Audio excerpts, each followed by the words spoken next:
Glória a Deus. Vamos abrir a palavra do Senhor no Evangelho de Lucas, capítulo 5. É um texto bem conhecido, vamos pegar apenas um aspecto hoje. Certo dia, Jesus estava perto do lago de Genezaré e uma multidão o comprimia de todos os lados para ouvir a palavra de Deus. Viu à beira do lago 2 barcos deixados ali pelos pescadores que estavam levando suas redes. Entrou num dos barcos, o que pertencia a Simão, e pediu-lhe que a afastasse um pouco da praia. Então sentou-se e do barco ensinava o povo. E tendo acabado de falar, disse a Simão: vá para onde as águas são mais fundas e a todos lancem as redes para a pesca.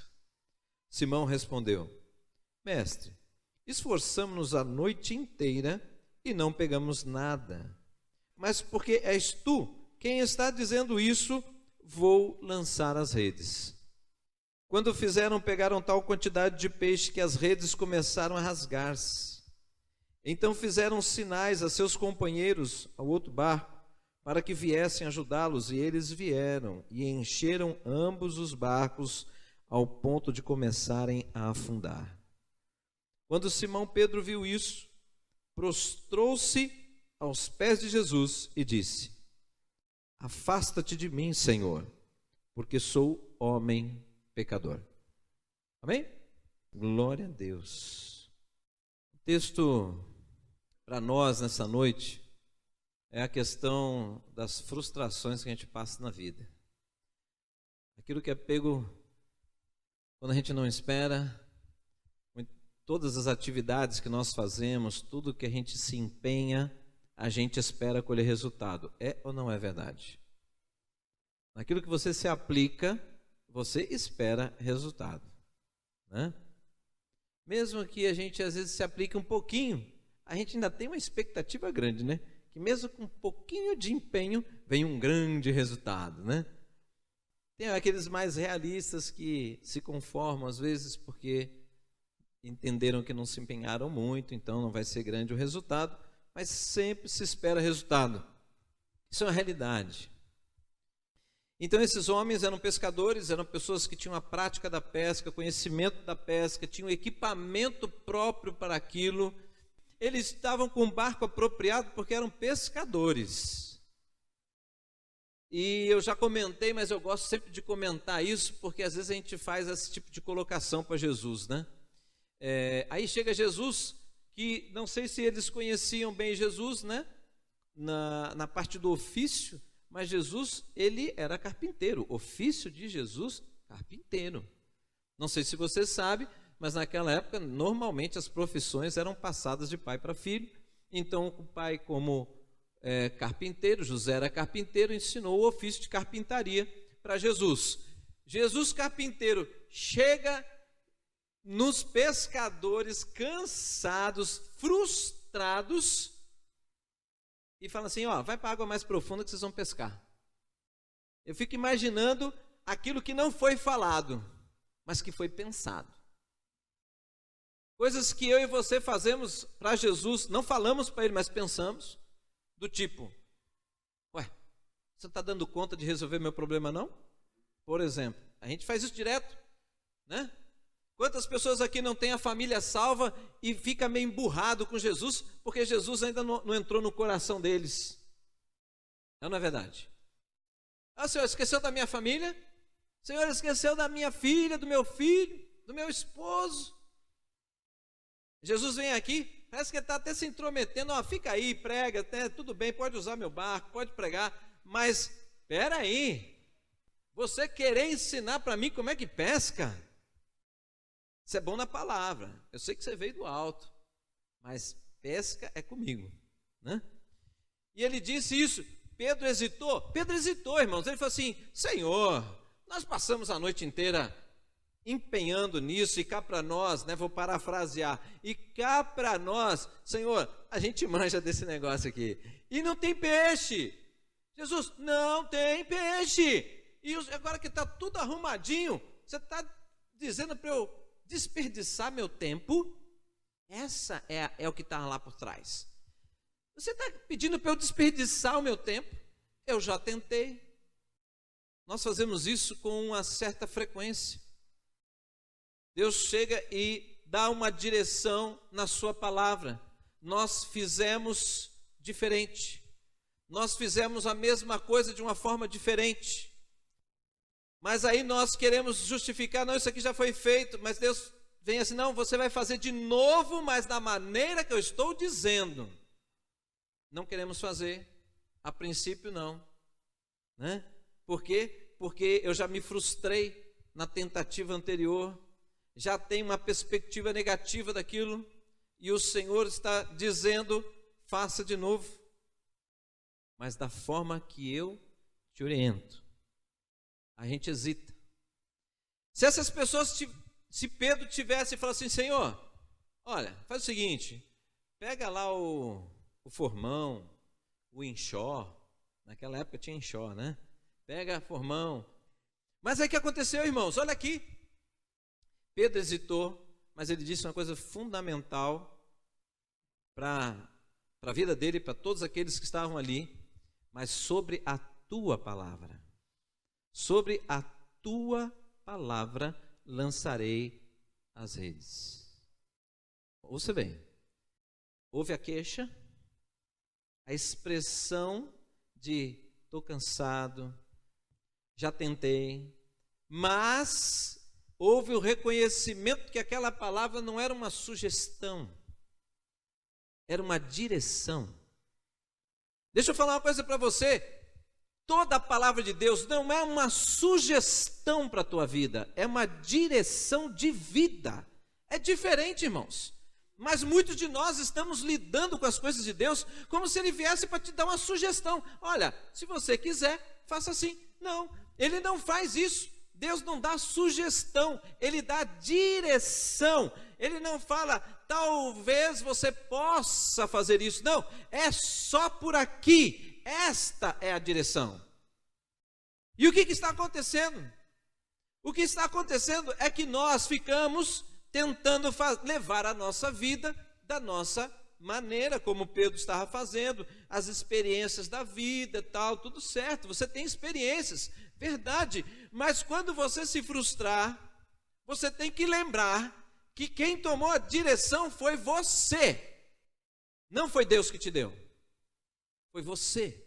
Assuma a sua frustração causada pela tua falta de atenção ao que Deus diz diariamente, se você abrir a palavra diariamente. Se você orar diariamente. Deus tem direção todos os dias, o tempo todo. Deus quer falar conosco todos os dias. É ou não é verdade, irmãos?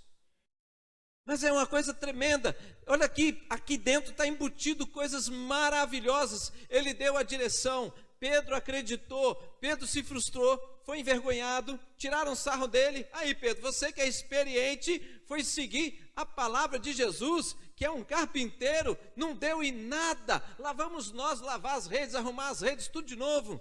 Foi isso que aconteceu? Não! Foi a maior experiência daquelas pessoas de pesca, foi essa, foi a maior. Pastor, não está escrito isso. Está escrito sim. Se eles são pescadores experientes, as redes se rasgando, ué, mas então pescador experiente usa a rede errada? O barco estava quase indo a pique, então pescador experiente usa barco inadequado? Ou, na verdade, eles nunca esperaram que as redes iam encher na proporção que encheu, então significa que eles nunca tiveram a rede tão cheia daquele jeito, eles nunca tiveram uma pesca tão abundante ao ponto de encher o barco naquela proporção. Então, na verdade, irmãos, quando você anda na direção de Deus, Deus te surpreende. Você tem que acreditar nisso, Deus te surpreende, não adianta você ouvir que Deus surpreende, você tem que ter a sua experiência com Deus, você tem que alinhar a sua vida com Deus, lançar as redes, é lançar a sua fé sobre a palavra do Senhor, lance a sua fé, exercite, fé envolve atitudes, Tem que ter atitude. Aquele que fala que crê e não vive, ele não crê. A boca declara algo, o coração está longe daquilo que ele declara. Não é verdadeiro, não é genuíno, não está enraizado, não está amadurecido. E o que significa isso? É uma vida que, a hora que o vento bate, ele cai. Ele não tem raiz, ele não tem profundidade. Ele não está estável, ele não está firmado, ele tem apenas conhecimento. Conhecimento é o início para muita coisa, mas o conhecimento não é o fim. Se você só tiver conhecimento bíblico e não viver esta palavra, você tem uma teoria, mas a sua vida às vezes nem está alinhada com o conhecimento. Estão entendendo, irmãos? Algumas coisas tremendas estão acontecendo. O que diz a palavra do Senhor, irmãos?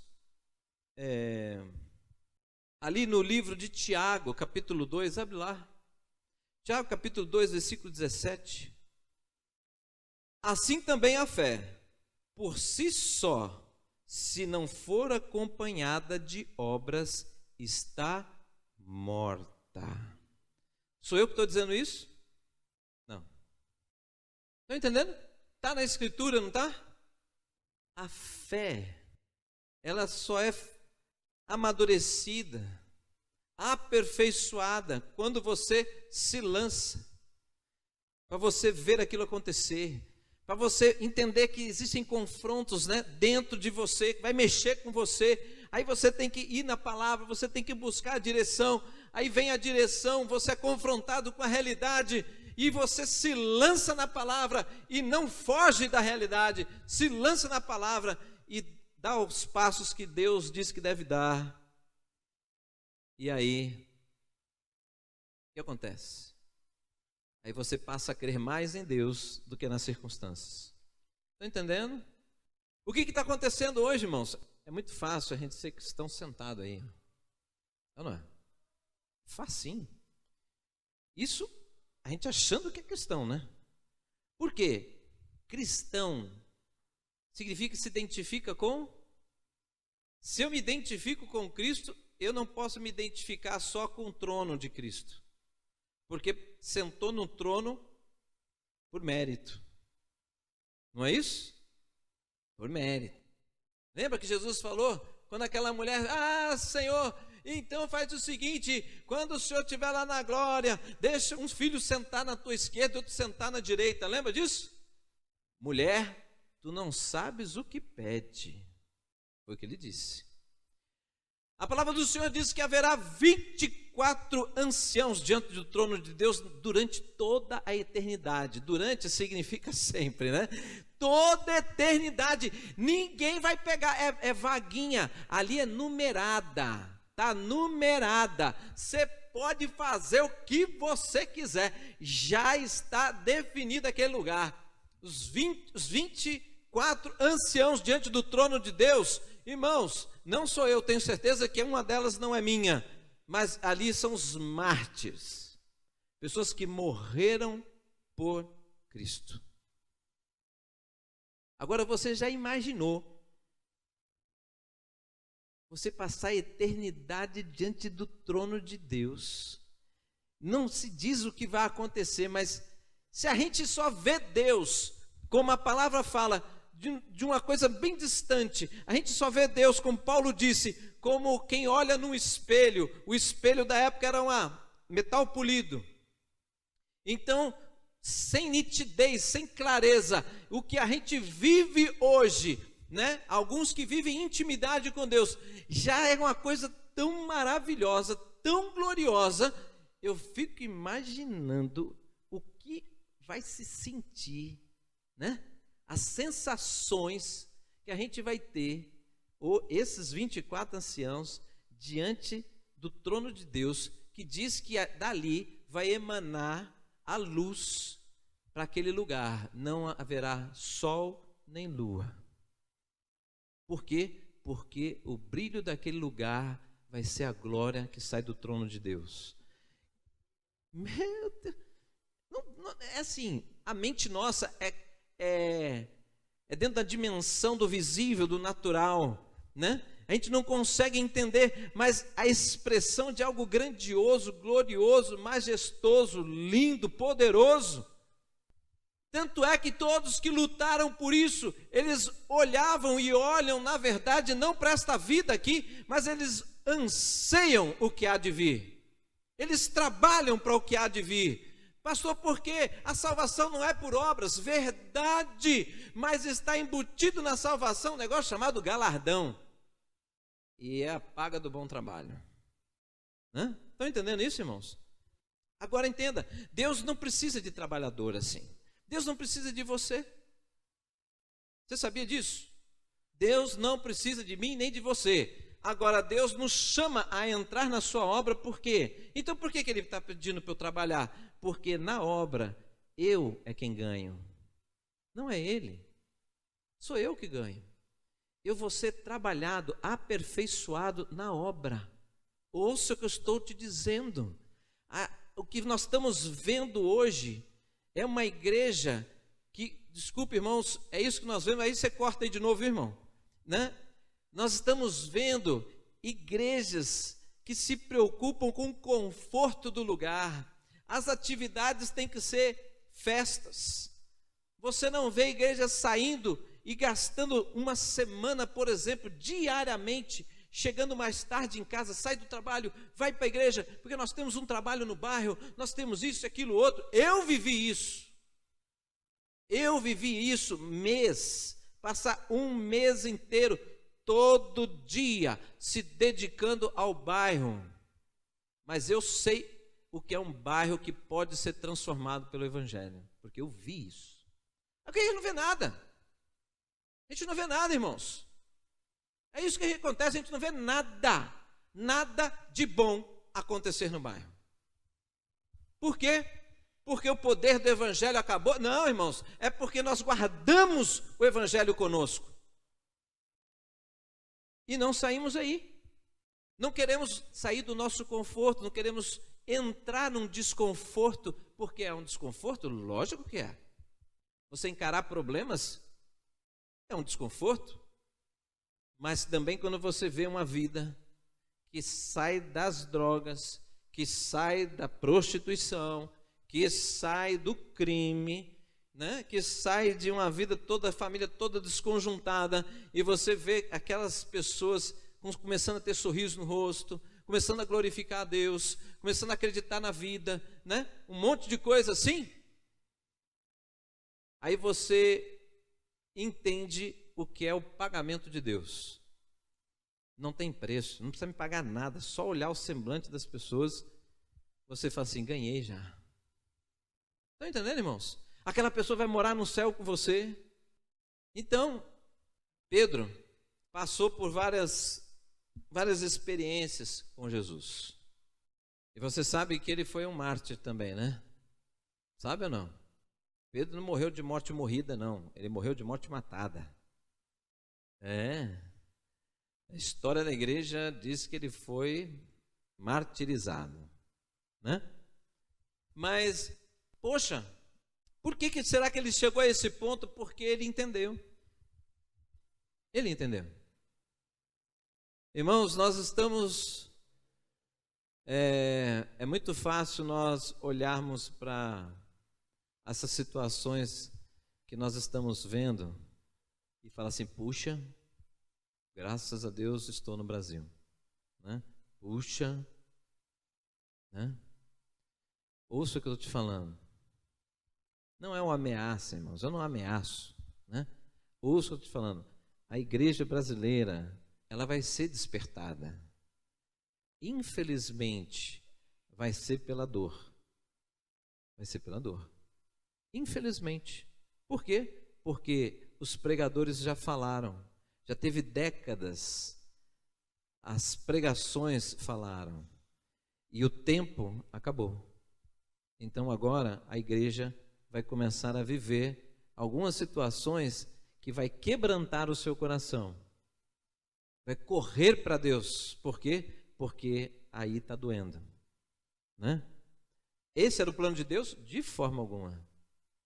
Porque o plano de Deus é a gente estar aqui celebrando com alegria ao Senhor, sair aí fora expressando essa alegria, esse regozijo na presença de Deus, falando para as pessoas a tempo e a fora de tempo. Tudo isso está na palavra, a tempo e a fora de tempo. E aí o que acontece? As pessoas começam a ser impactadas com esse movimento da igreja e estariam aqui. Mas não, agora o Senhor está quebrantando os corações que estão lá fora, não porque você prega, mas porque o Senhor tem pressa.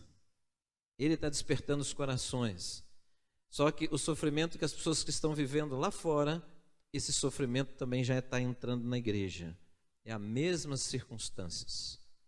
E vocês podem, se vocês acham que eu estou ficando assim, pastor, está ficando meio fatalista, meio dramático, procure os grandes pregadores, não qualquer um, os grandes pregadores, e você vai ver se a fala é diferente. Levante aí os profetas de Deus. Você vê. Não assim, né? Não procure no YouTube profetas de Deus, você vai ver cada profetada terrível, né? Não é isso.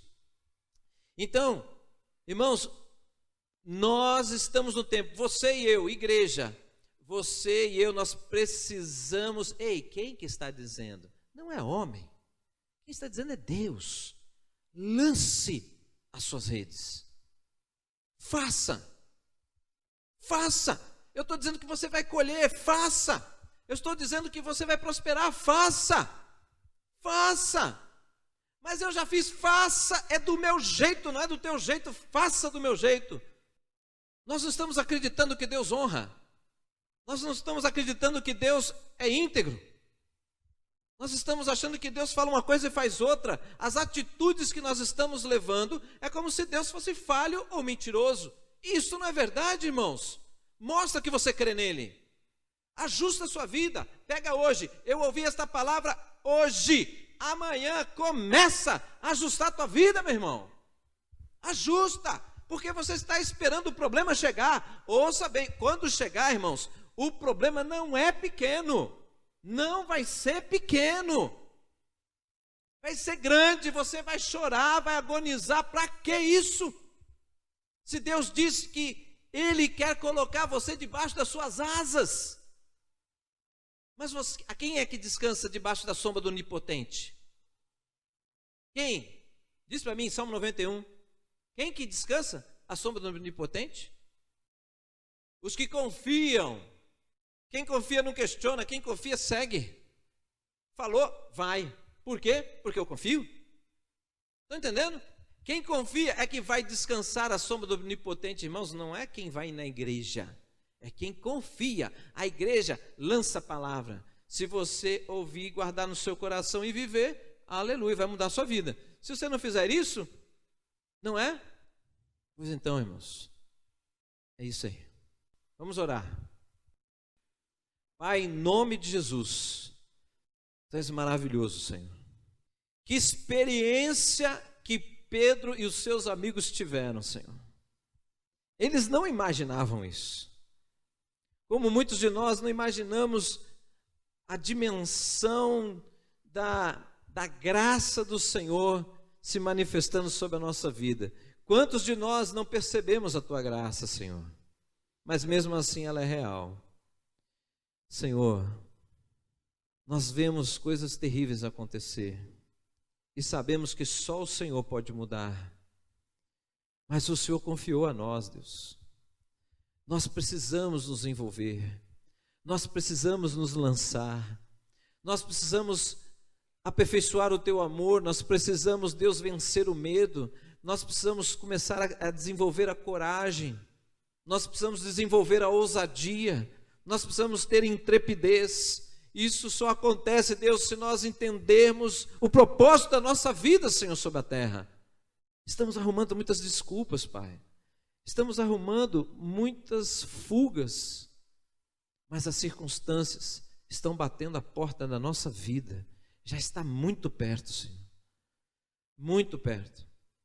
Deus, eu não gostaria que ninguém aqui padecesse dores, Pai.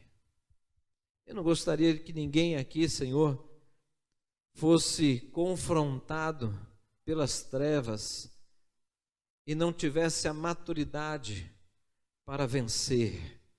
Mas o que eu Desejo, Pai, que cada um que está aqui seja um instrumento da Tua glória.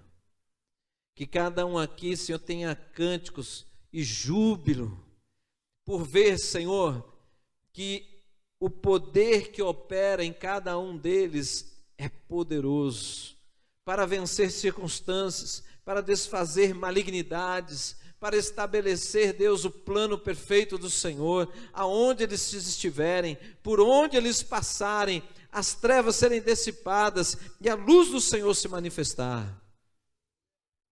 Tudo isso é plano do Senhor. Oh, Espírito de Deus, é o Senhor que traz o convencimento, é o Senhor que opera o querer e o realizar nas nossas vidas. Portanto, Pai, faz esta obra sobre esta igreja em nome de Jesus, que aviva esta obra como Abacuque disse, Senhor.